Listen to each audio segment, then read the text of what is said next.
बस पहुंचने वाले हैं।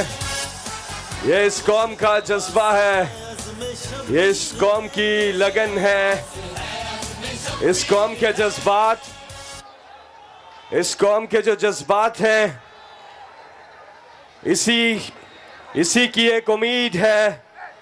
और वो उम्मीद इंशाअल्लाह अल्लाह के करम से पूरी होगी। शायर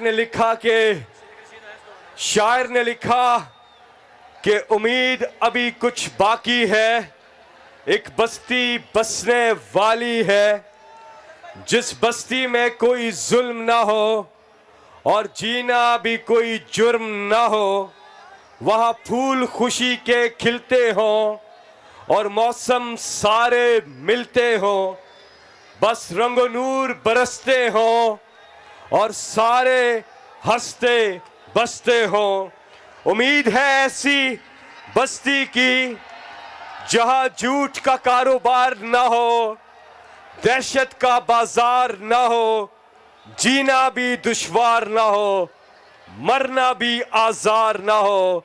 ये बस्ती काश तुम्हारी हो, ये बस्ती काश हमारी हो। वहां खून की होली आम ना हो, इस आंगन में गम की शाम ना हो। जहां मुंसिफ से इंसाफ मिले, जहां मुंसिफ से इंसाफ मिले, दिल सबके सबसे साफ मिले। एक आस है ऐसी बस्ती की जहां भूख से रोटी सस्ती हो।